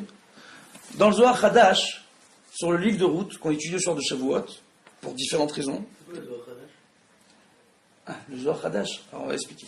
Il y a le Zohar qui a été écrit par Rabbi Shimon Bar Yochai et qui a été ensuite rédigé, ils ont continué à le rédiger, les élèves de Rabbi Shimon Bar Yochai. D'accord? Le Zohar a été écrit sur tout le Tanakh. Maintenant, par la suite, il y a les écrits qui étaient sur les Nevi'im et les Ketuvim se sont perdus pour la majeure partie d'entre eux. Des générations plus tard, une partie de ce Zohar-là va être retrouvée. D'accord? C'est une très belle histoire sur des bouteilles, pour protéger des bouteilles chez des marchands qui habitent en Israël. D'accord? Et en fait, il y a certaines personnes qui vont récupérer ces écrits-là, et on attendra des grands maîtres tels que le Harizal pour développer ces enseignements-là, et c'est ce qu'on appelle le Zohar Hadash. Donc l'origine des enseignements vient de Rabbi Shimon Bar Yochai, mais ils ont été développés par des grands maîtres en Kabbalah. Et là-bas, dans le Zohar Hadash, il y a un enseignement qui, à l'origine, est un enseignement de Rabbi Shimon Bar Yochai, sur le livre de Ruth, qui dit quoi? Im tiske la misvot, kol misva ou misva, ya'avdu necha, mina malach tov. Si tu as le mérite de faire les misvot de la Torah, pour chaque misva que tu feras, tu auras le mérite de créer un ange qui sera pour toi un bon ange. C'est ça ton défenseur. C'est un ange qui va monter dans le ciel pour prendre notre défense. Un malach tov, tel que c'est enseigné aussi dans la Gemara. D'accord? Après, il dit une autre chose qui est fantastique. Im tizke beoraita, si tu as le mérite d'étudier la Torah, kol ot va ot, yé malach de yazreka. Chaque lettre de ton étude deviendra un ange qui va t'aider, et dans le ciel et sur terre. Pourquoi? Parce qu'on est en train de faire grandir les mondes spirituels, à travers l'accomplissement des mitzvot. Plus on agit bien, plus on fait le contrepoids contre toutes les mauvaises énergies qui sont créées par la mécréance dans le monde. C'est tout. Donc de ce fait, quand on vient au Har Sinaï et qu'on a été préparé spirituellement à recevoir la Torah, ça nous aurait suffi, parce que tout le dévoilement du divin a été fait, je le dis, je le répète, et que quand on vient le soir de Shavuot et qu'on reçoit la Torah, alors je veux dire, on doit faire le kinyan. Maintenant, ce qui est magnifique, par rapport à ce que je viens de dire, il y a un Rambam dont on a parlé lundi soir. Tu te souviens du Rambam, Gabriel? Ouais. C'est bien, je parle pour rien. Alors maintenant, plaisant. On voit comme ça, on voit en réalité qu'il y a un Rambam qui dit qu'on doit acquérir la Torah chaque jour. Chaque jour, on doit faire l'acquisition de la Torah. Comment? à travers l'étude de la Torah et l'accomplissement du Vizot. C'est un Kinyan. C'est ce qu'on appelle le Kinyan à Torah. Le jour de Shavuot, c'est pas Kinyan à Torah, c'est le Kinyan à Torah par excellence. On acquiert la Torah par excellence en renouvelant notre alliance avec Dieu, chaque année. En célébrant la fête, pour ceux qui ont la coutume de ne pas dormir la nuit, c'est le cas des séfarades, pour faire le tikkun kriye moed, parce que Alpi Kabbalah, c'est pas de bien d'étudier le Talmud ce soir-là. D'accord? On voit quoi? On voit que c'est un très grand mérite et d'attendre jusqu'au Netz pour faire la tfila. Après, il y en a d'autres qui n'ont pas cette coutume-là. Pourquoi? Parce qu'il y a certains problèmes. Il y a un petit débat, parce qu'il y a une partie du kriye moed qui a été rédigée par un monsieur qui s'appelle Zvi Shabtai, qui était un faux messie. D'accord? Qui était très grand en Kabbalah. Maintenant, avant de péter un plomb, ce monsieur, il a eu beaucoup d'enseignements de Kabbalah, qui ont été récupérés par nos maîtres, et qui ont été modifiés, dont le kriye moed. D'accord? Le kriye moed, il faut savoir que, par la suite, celui qui l'a modifié principalement, c'est le Chida. Et que Alpi Kabbalah, le Chida rapporte qu'il ne faut pas étudier le Talmud ce soir-là. Le problème qu'il y a chez nos frères Ashkenaz, il a fait un tel massacre, Zvi Shabtai, dans le monde Ashkenaz, d'accord, que même 100 ans après sa mort, il y avait encore des gens qui ont fait partie d'une secte, pensant toujours que c'était le Messie, et qui tuaient quiconque remettait en question la parole de Zvi Shabtai, alors que c'est un monsieur qui, à la fin de ses jours, il s'est converti en Turquie à l'islam, avec tous ses élèves, et a été décapité sur la place publique. D'accord? Et qu'il a endormi tout le monde parce qu'il était grand en Kabbalah, et que les gens de l'époque, la majeure partie des gens n'étaient pas capables de comprendre la Kabbalah, alors que tous les grands de la génération ont dit, attention, c'est un bidon, attention les kabbalistes, faut suivre les poskim, les rabbins, les vrais, pas les babas. Hein? Par l'autorité turque. D'accord? Roi de Turquie. Non, parce qu'il a voulu prouver, il disait, voilà, ils pensent que c'est leur messie, l'islam est plus grand que le judaïsme. Les Turcs, ils étaient pas musulmans. Les Turcs étaient musulmans à l'époque. Donc ils l'ont converti à l'islam, ils l'ont décapité une fois qu'il s'est converti. Voilà. Pourquoi il aurait Pourquoi ils ont décapité? Hein? S'il s'est converti, au contraire. Parce qu'ils ont dit que c'était pas une véritable conversion, vu qu'ils l'ont menacé de le tuer s'il se convertissait pas. Je dis, comme ça, tu abandonnes ton Dieu et ta Torah. Pourquoi? Parce que dans le Coran, il y a ce qu'on appelle le peuple du livre. Le peuple du livre, ce sont les gens qui étudient et qui accomplissent la Torah. Les musulmans, normalement, sur le Coran, n'ont pas le droit de toucher au peuple du livre. Ils n'ont pas le droit de faire du mal. Aux juifs, ils font Torah au mitzvot. D'accord? À partir du moment où un juif se détourne de Torah au mitzvot, il a appelé mécréant. Ils sont pas marmir, mais. Hein? Ils sont pas marmir sur ça. De quoi? Il y a un petit problème. Premièrement, le Coran, il y a différentes versions, et même entre eux, ils ont beaucoup de débats. Même entre eux, que Dieu les aide à arriver à s'unir autour de Dieu pour faire la volonté divine telle que Dieu veut. D'accord? Arrêtez avec le djihad, normalement, c'est la guerre du Yetzerara du Yetzerator contre le Yetzerara. D'accord? C'est de lutter contre son mauvais penchant. C'est pas de tuer tout le monde dans le monde. D'accord? C'est pas ça, normalement. D'accord? Maintenant, par rapport à ça, et je vous rappellerai une halakha, ça va peut-être vous choquer. Il y a une halakha qui rapporte que si on entend un musulman qui fait une bénédiction avant de manger, en hébreu, ou qui remercie Dieu, qui fait une prière, on a l'obligation de répondre Amen. Même s'il fait une bénédiction, Hein? s'il fait une bracha, On doit dire Amen. s'il dit Balkolna,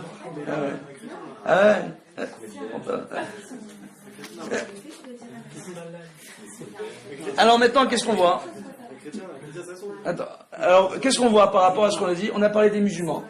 Maintenant, Il y a un cadeau qui fait qui remercie Dieu Non, pour ils font avoir. Avodazara. alors c'est pas facile, c'est pas simple ce que vous êtes en train de dire. Selon le Rambam, ils sont considérés comme étant des idolâtres. D'accord? Selon le Rashba et le Ran, ils considèrent pas que eux sont idolâtres. D'accord? Mais ils considèrent, parce que le Rambam rapporte qu'ils sont idolâtres, parce qu'ils croient ils ont divisé la divinité en trois. D'accord? D'accord. Maintenant, le Rashba et oui, eux rapportent quoi en réalité?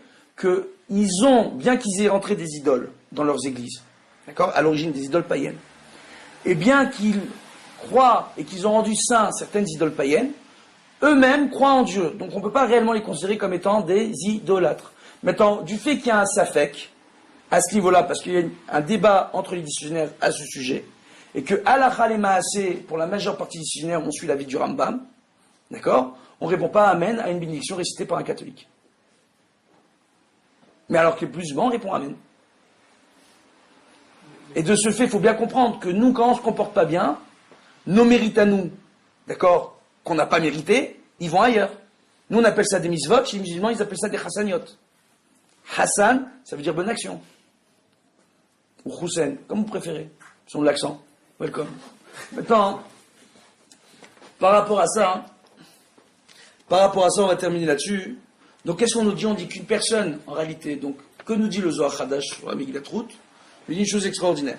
Si on a le mérite de faire les misvot, chaque misva, on crée un malach qui va prendre notre défense dans le ciel. Ça va être un ange positif. D'accord? Et si on a le mérite d'étudier la Torah, chaque lettre d'étude créera un ange qui nous aidera. Et dans les mondes supérieurs et dans les mondes inférieurs. De ce fait, on voit quoi? On voit qu'à partir du moment où Dieu nous donne la Torah, on voit que chaque jour, quand on fait la Torah, on fait les misvot, en étudiant la Torah, en accomplissant les misvot, on crée des mondes spirituels. On crée des malachim qui sont des créatures, qui sont là pour faire grandir le monde et agrandir le mérite, et dévoiler le commandement divin. Quand on dit les karazé, elzé, ve'amar, dans la Hamida, ils s'appellent les uns et les autres, et ils disent Kadosh, Kadosh, Kadosh. Ils disent que Dieu est saint, d'accord, dans toutes ses dimensions. Ça veut dire quoi? On parle des malachim ici. Que les malachim, chaque jour, ils prient Dieu, pour que Dieu se dévoile à eux. Dans la Masechet Chulin, on rapporte qu'un jour, Dieu, à force que les malachim fassent les filotes, il a dit, écoutez, vous voulez que je me dévoile, je vais me dévoiler à vous. Mais le monde n'est pas encore prêt à mon dévoilement.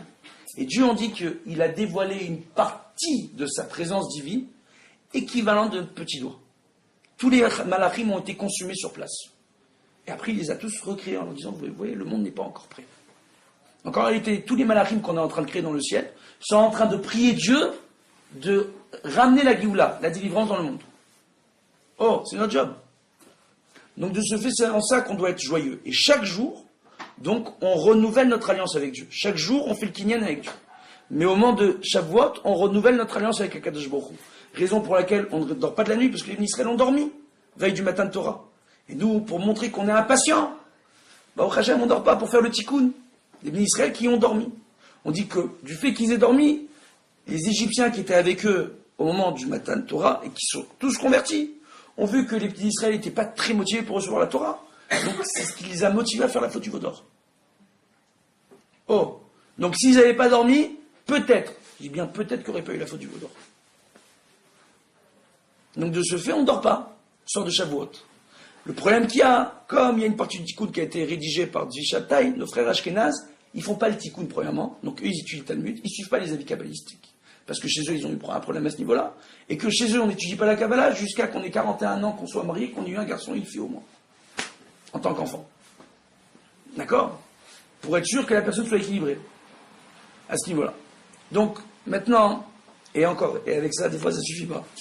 Donc, on voit quoi en réalité, Bezrat Hashem? On voit que là, on se prépare à Shavuot, Baruch Hashem, que c'est un très très grand moment, qu'au niveau spirituel, il y a quelque chose d'extraordinaire qui est en train de se créer, et que chaque année, on est en train de revivre le Mahamad Arsinaï, à un tel point qu'on dit que si un homme, il va faire une sieste l'après-midi, qui étudie le tikkun le soir de Shavuot, qui est Moed, qui à partir de Chatzot Halayla, il arrête de manger, il ne fait que boire du café, du thé, de l'eau, d'accord, pour être en forme jusqu'au Netz, et qui prie au Netz, et qu'il aille au mikvé avant la tfila, d'accord, il peut arriver au Keter HaTorah, qui est le niveau le supérieur, au-delà de Malchut Sheva Malchut. Ça veut dire quoi?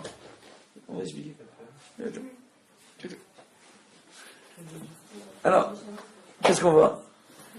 C'est marrant parce que j'ai donné un cours hier à des femmes qui m'ont posé la même question. Et les femmes? Alors, je terminerai là-dessus. D'accord? Donc on voit qu'on fait un véritable tikkun. Et en étudiant le tikkun de Kriya Moed, en ne dormant pas de la nuit, et en ne mangeant plus, en se contentant de boire à partir de Chatzot Halayla jusqu'au Netz, d'accord? On fait 2 fois la réparation d'un tikkun karet. On fait 2 tikkun karet. Ça veut dire quoi? Les fautes pour lesquelles on est retranché du clan d'Israël, il y en a énormément, des fautes pour lesquelles on aurait pu être retranché. On est tous appelés à faire ce type de faute-là, d'accord? Rabbin par rabbin, tout le monde, on peut faire une faute, ou dans le jeunesse, on peut avoir fait une faute pour laquelle on est chayav karet. Je ne donnerai pas d'exemples, parce que quand j'ai donné des exemples le soir, les gens étaient choqués. Donc, on est chayav karet, on fait ce soir-là la réparation pour 2 fautes, pour 2 chiyuv karet. De la même façon, quelqu'un qui étudie la Torah sans manger, ou qui étudie la Torah sans parler, il fait aussi un tikkun karet. Et ça, chaque jour de l'année. Mais sur Shavuot, on peut en faire 2. C'est vachement bien. C'est un truc, c'est bon à savoir. C'est un tikkun karet, c'est-à-dire un tikkun. On répare une faute pour laquelle on est chayav karet dans le ciel. Mais une faute ou un type de faute? Non, une faute. Une faute. C'est-à-dire quelqu'un qui a été Mechalel Shabbat une fois, il ne répare pas toutes les fois où il a été Mechalel Shabbat. Non, il répare une fois. Maintenant, on dit quoi? Attendez, alors on termine. On termine. Il y a un des maîtres de mon père, d'accord, et de mon grand-père, le Rav Amias Cohen. Alors je sais, c'est un nom que vous entendez pas souvent, malheureusement. C'était le grand rabbin de Tunisie, Zecher Tzadik le Kadosh Livracha, qui était un très grand Talmid Chacham, qui a écrit à lui tout seul une quarantaine de shoutim. On n'en parle pas, c'est pas grave, je les ai à la maison. Alors, on voit quoi? Le Rav Amias Cohen rapporte, c'était un très très grand Talmid Chacham, d'accord. Il rapporte une chose extraordinaire, il dit qu'un Rav, le Rav de la Kihila, ou le Rav de la ville, s'il dort pas de la nuit et qu'il fait le tikkun comme il faut, d'accord, il fait le tikkun pour toute sa Kihila. Oh. Sympa. Sur quoi il se base? Hein? Comment il arrive à... Sur des enseignements kabbalistiques. Hein? J'explique, hein? C'est à peu près la même idée que le Hérouf Tachouline. On est sommaire sur le Hérouf du Rav. Maintenant, ça ne veut pas dire si le Rav il fait la veillée, nous on ne fait pas la veillée. C'est-à-dire que le Rav, lui, en veillant, en étudiant la Torah, d'accord, que ce soit un Rav Ashkenaz ou Séfarad, qu'il fasse le tikkun ou pas, que ce soit son minag ou pas, en veillant toute la nuit, en étudiant la Torah toute la nuit, il fait le tikkun pour toute sa kihila. Donc maintenant, si c'est un Gdol Israël, on va dire comme le Rav Chaim Kanievski, à qui se rattache tout le clan Israël, d'accord, ou le Rav Steinman, ou le Rav David Abou Khatsera, ou Sira Banimla, ils font le tikkun pour tout l'ensemble du clan Israël. La différence qu'il y a, c'est que eux, ils font pas le tikkun pour une faute. Ils font un tikkun pour l'ensemble des fautes. Et ça, c'est possible que le soir de Shavuot. Pourquoi? Parce qu'il y a un tel dévoilement de l'énergie divine dans le monde ce soir-là, qu'il y a un grand chesed qui se crée. Il suffit juste que le Rav ait cette kavana. Oh. Et ça, c'est par rapport aux enseignements du Zohar. On voit que Rabbi Shimon Bar Yochai, à travers les épreuves de la grotte, il a fait le tikkun pour toute sa génération. Il a fait le tikkun. T'es assis? T'es assis ou t'es pas assis? T'es assis? Il est resté combien d'années, Rabbi Shimon Bar Yochai, dans la grotte? 13 ans. Mais à la base, combien d'années? Au départ, il est resté une 13e année, parce que quand il est sorti de la grotte, avec son fils, ils ont vu des gens qui ont abandonné l'étude de la Torah pour le travail de la terre, d'accord? Et le monde a commencé à brûler autour d'eux. En plus, c'était un Shabbat. En plus, c'était un Lag Baomer. D'accord? C'était un Shabbat et il y avait un juif qui travaillait la terre ce jour-là. Donc, le feu est descendu. Il y a une Bat Kol qui est sortie. Elle dit, vous êtes sortis pour brûler mon monde. Retournez dans la grotte encore pendant un an. Donc, l'Agzera qui avait, donc, l'avis de peine de mort qu'il y avait sur Rabbi Shimon Bar Yochai et pas sur Rabbi Elazar. Rabbi Elazar, il n'était pas obligé d'aller avec son père. Il a un très grand niveau, lui. Ils sont restés 12 ans réellement. Ils étaient obligés de rester dans la grotte. On dit qu'à travers le tikkun des 12 ans, chaque année, il faisait la réparation pour... Hein? Pour 2000 élèves de Rabbi Akiva. Pourquoi? Parce que les élèves, ils étudiaient en binôme. D'accord? Donc c'était pour 1000 binômes, 2000 élèves. Au bout de 12 ans, on arrive à quel chiffre? 24 000. Il a fait le tikkun de tous les élèves de Rabbi Akiva. À travers l'amour. Hein? De l'an prochain. Il était déjà mort. C'était déjà mort. Mais il a réparé leur faute. Il est retourné pour réparer. Il a réparé leur faute. Hein? Il est retourné pour réparer quoi? De quoi? Il est retourné pour réparer. Parce que ils se sont entre eux, ils se sont dénigrés les uns les autres. Et on dit que l'amour que Rabbi Elazar a eu pour la Torah de son père et pour son père, et de ne pas avoir accepté de se séparer de son père, et que le père n'ait pas accepté que son fils soit séparé de lui, de l'amour qu'ils ont eu l'un pour l'autre, et que les 4 autres élèves de Rabbi Akiva sont restés à distance et ont continué à étudier pour protéger Rabbi Shimon Bar Yochai de l'amour qu'ils ont fait, dont ils ont fait présence les uns pour les autres, ça a fait le tikkun de la faute qu'ont fait les 24 000 élèves de Rabbi Akiva qui ne se sont pas aimés entre eux. Pourquoi le Beth Amikdash n'a pas été reconstruit alors? De quoi? Pourquoi si le tikkun a été fait, Ouais. pourquoi le Beth Amikdash n'a pas été reconstruit? Enfin, sauf s'il y a d'autres raisons, évidemment, je pense qu'il y a d'autres raisons. Mais je veux dire, tout le problème de la galoute Il faut que je dévoile un maximum. dans laquelle on est, c'est la sinatrinam. Hein? La galoute dans laquelle on est, c'est la sinatrinam. Ouais, C'est en le partie. nombre de kavod qu'ont eu les Talmidim, etc. Comme s'il a fait ce tikkun-là. Non, on dit qu'il a fait le tikkun des 24 000 élèves de Rabbi Akiva. Le Beth Amikdash, il n'a pas été détruit uniquement à cause des 24 000 élèves de Rabbi Akiva. Est-ce que la 13e année, il a fait le tikkun de quoi? Hein? Il y avait 2000 qui s'étaient perdus. La 13e année, il a fait le tikkun de l'amour qu'il doit porter à l'Éternel et à son prochain. Parce que quand on aime son prochain, on aime l'Éternel. On dit que quelqu'un qui parle mal de son prochain, il parle mal de Dieu. Parce que l'homme a été créé à l'image de Dieu. Quand tu dénigres ton prochain, tu dénigres l'image divine. En plus, t'arrives à 26. D'accord? Non, attends. Non, pas du tout. 13e année, Gematria de quoi? Ahava. L'amour. Tout le lien de Matan Torah du Har Sinaï que Dieu il nous a rapprochés de lui, c'est par amour. 13. Ahava. C'est bien. C'est aussi la Gematria de Echad. Dieu est unique. Donc quand on fait la preuve d'amour vis-à-vis de son prochain, on arrive à s'unir avec Dieu. Et une femme? Hein? Les femmes, c'est la même chose. C'est la même chose. La femme a l'obligation de... Quand on fait Shema Israël, on s'unit à Non, je Dieu. parlais pour la Mitzvah. De quoi? Oh!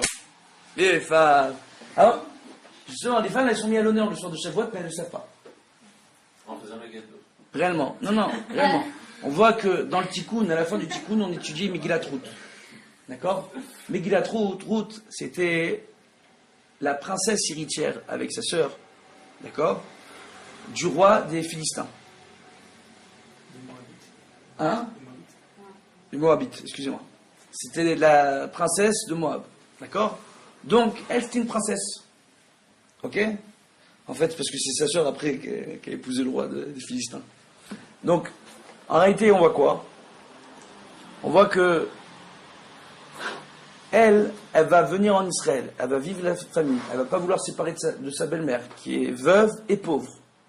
Elle va aller ramasser le leket, donc la tzedaka qu'on donne aux pauvres. D'accord? Il y a 3 bouts de blé qui tombent au sol, le 3e bout, elle a le droit de le ramasser. D'accord? Donc la 3e gerbe, elle a le droit de la prendre pour elle. Elle attend, elle est comme ça, elle vide la tzedaka. Elle va faire du pain pour ramener à Boaz, pour le charmer. Pour réussir à aller avec Boaz, pour donner une descendance à la famille de sa belle-mère. D'accord? Elle va lutter, elle va se convertir, elle va vivre dans la pauvreté alors qu'elle était princesse. Et à la fin, Boaz va finir, c'est le Gdolador, le grand juge rabbinique de la génération, d'accord, par établir une halakha qu'il était interdit d'épouser un Moabite, mais pas une Moabite. Donc un homme de Moab, mais pas une femme. Et de ce fait, Boaz pourra épouser Ruth. Il va aller avec elle qu'un seul soir. Il va mourir. Ruth va tomber enceinte ce soir-là. Elle va élever ses enfants tout seul, dans le Derech HaTorah. Ruth. Oui ou non? Et de elle va descendre, c'est l'arrière-grand-mère d'El-Daméler quand même. Et on en parle ce soir-là. Pourquoi on en parle ce soir-là, Parce qu'on voit par la Messiroute d'une mère d'Israël. Ruth à Moabite, ça reste une des mères d'Israël. Donc on voit par la Messiroute d'une femme d'Israël, Baruch Hashem, son envie de faire la tsniout, d'élever ses enfants dans la Torah, et de respecter la halakha comme il faut, parce qu'elle a respecté la halakha de façon exceptionnelle, on voit que grâce à elle, le clan Israël pourrait être libéré. Pourquoi? Pourquoi on étudie l'histoire de Ruth? Parce que de Ruth descend David, et de David va descendre Mashiach. Et que toute l'histoire de Shavuot, de renouveler notre alliance pour faire la Torah, pour créer des anges, pour créer des mondes supérieurs, c'est pour ramener la Géoula dans ce monde. Et la source de tout ça, pour nous, aujourd'hui, c'est Ruth. Donc on en parle le soir de Shavuot. Donc la femme, comment elle fait son tikkun? On dit que l'homme, physiquement, comment il renouvelle son alliance avec Dieu? À travers, au moment de sa naissance, à travers la Brit Mila. La fille, elle n'a pas ça. On la nomme aussi Sefer Torah, et c'est tout. Elle a quoi, la fille? Elle a un autre truc toute sa vie qui est un peu plus compliqué que l'homme. Elle a les lois de la tsniout. Un homme, pour un homme être tsanoua, il met une chemise, il met un pantalon, c'est pas compliqué. Une femme, elle doit se couvrir la tête. Alors qu'elle mette un kissou roche, un foulard ou une perruque, je peux vous assurer, c'est shranat à mammouth. Ça, c'est premièrement, surtout quand on est en Israël. D'accord? Elle doit s'habiller de tsnoua, elle doit faire attention comment elle parle, elle doit faire attention comment elle se comporte, etc. Elle a les lois de la tsniout, la femme. Bon, Hachem, quand elle fait ça, c'est à travers son physique qu'elle a un renouvellement constant du kinyan à Torah qu'elle fait vis-à-vis de Dieu, à travers sa tsniout. Sa façon de parler, sa façon de se vêtir. C'est encore mieux que ça, il y a le Midrash qui nous rapporte. Et le Chazonish, il rapporte très bien ces Midrash, on le connaît tous, Baruch Hashem, que c'est à travers les perles de sueur des mères d'Israël, que chaque perle de sueur, Akadosh Baruch Hu la garde dans le ciel, pour la refaire descendre au moment de la venue messianique dans ce monde sous forme de rosée, et c'est la rosée qui va descendre dans ce monde pour permettre le triatamétin, la résurrection des morts. C'est quoi? C'est une image. C'est pour dire par le mérite de la pudeur des mères d'Israël, et par le mérite de l'éducation que vont les mères d'Israël à leurs enfants, à travers la Torah, les mitzvot et la tzniout, on aura la Géoula dans ce monde. Je termine. C'était bien? J'ai répondu à votre question? Bon, voilà. En fait, peuvent étudier. Est-ce que c'est un choix? Elles peuvent étudier le tikkun, bien sûr. Alors, on va terminer là-dessus. On ne veut pas veiller. Non, vous n'avez pas l'obligation de veiller du tout. Le fameux tikkun dont vous Hein? parlez. Le fameux tikkun dont vous avez parlé. Voilà. D'accord? Le fameux tikkun. Maintenant, quand on fait le tikkun, entre guillemets, on dort pas de la nuit, il faut arriver en forme à la tefila le matin. Pour les hommes. Donc, on boit le café, le thé, on se repose l'après-midi. C'est ce qu'il y a de mieux. Si on sent qu'on va flancher, ça c'est un grand yetzara. Il y en a qui disent on va dormir et on reviendra pour la tefila plus tard. On voit ça dans beaucoup de communautés. D'accord? C'est quelque part un petit yetzara. C'est un petit yetzara. Maintenant, il faut voir, il faut y arriver. On peut y arriver. Les générations vont nous y arriver. Nous, on y arrive très bien. Il faut y arriver. Bezrat Hashem. Donc, il faut se préparer. Une petite sieste avant la veillée. Maintenant, pour les femmes, elles n'ont pas l'obligation. Maintenant, il faut savoir une chose. La femme, elle n'a pas l'obligation de prier. Elle n'a pas l'obligation, non plus, elle n'a pas l'obligation. Elle a l'obligation des brachot du matin. L'obligation de dire Shema Israël. D'accord? Maintenant, il y en a qui disent, selon certains avis, elle ne fera pas les brachot avant le Kriyat Shema. C'est pas notre coutume en Afrique du Nord. C'est un avis du Rav Ovadia Yosef. Enfin, elle peut faire les brachot avant le Kriyat Shema. D'accord? Du Yotzer. Maintenant, qu'est-ce qu'on voit? On doit quelle obligation de faire le Kriyat Shema, etc. Maintenant, elle n'a pas l'obligation de faire la midot. Maintenant, qu'est-ce qu'on rapporte? On rapporte une femme quand elle étudie la Torah alors qu'elle n'a pas l'obligation. La midot. Une amida par jour? Non, on dit que c'est bien. C'est pas obligé. C'est bien. Mais il n'y a pas Rambam et Ramban qui ont que c'est une obligation parce qu'elle doit faire la Kachat Rachamim comme n'importe qui. Même deux, Shaharit et Mincha dans la Ok, alors Halakha les Maaseh sur le Rov des Poskim, la femme n'a pas l'obligation. Du fait qu'il y ait certains disciplinaires qui estiment qu'elle aurait peut-être une obligation pour faire ce qu'on appelle Bakashat Rachamim, alors ils estiment qu'elle fera au moins une amida durant la journée. C'est bien, c'est pas obligé. Deuxièmement, il faut savoir que Bakashat Rachamim, d'accord, quand une femme elle s'arrête devant sa mezouza et qu'elle prie Dieu, pas le mérite des tzadikim, ou qu'elle allume une bougie, et qu'elle dit Bisrout Rabbi Meir Baalanes,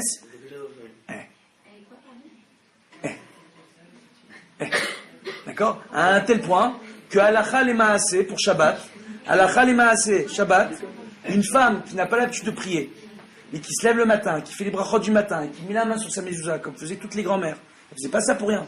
La mezouza, quand on met la main sur la mezouza, il y a une très grande kedusha qui se crée. Surtout quand c'est la femme qui le fait. Oh. Maintenant, qu'est-ce qui se passe? Elle faisait pas ça pour rien. Attendez. Écoutez. Halakha les Maaseh, on dit qu'après, à partir du moment où on a fait la Hamida de Shacharit Shabbat, on ne pourra rien consommer sans avoir fait Kiddush. De ce fait, une femme qui ne sait pas prier, mais qui s'est levée le matin, qui a fait ses brachot du matin, ou qui ne sait pas faire les brachot du matin, mais qui a dit Akadosh Baruch Hu, Baruch Hashem, tu m'as donné la vie, et par le mérite de Rabbi Meir, et par le mérite de Rabbi Akiva, les prières que faisaient toutes nos grand-mères, entre guillemets, que font encore ma mère. Alors que ma mère, Dieu bénisse, elle ne sait pas 3 midot qu'elle fait par jour. Ben pour Joseph, c'est une usine à prière. Maintenant, qu'est-ce qu'on voit? On voit que... c'est une mère tunisienne. Alors maintenant, qu'est-ce qu'on voit? On voit quoi? On voit que ce qui se passe, c'est qu'à partir du moment où elle a mis sa main sur la maison, qu'elle a fait une prière, à son niveau elle, le Shabbat matin, elle ne pourra rien consommer sans avoir fait qui douche. Incroyable. D'accord?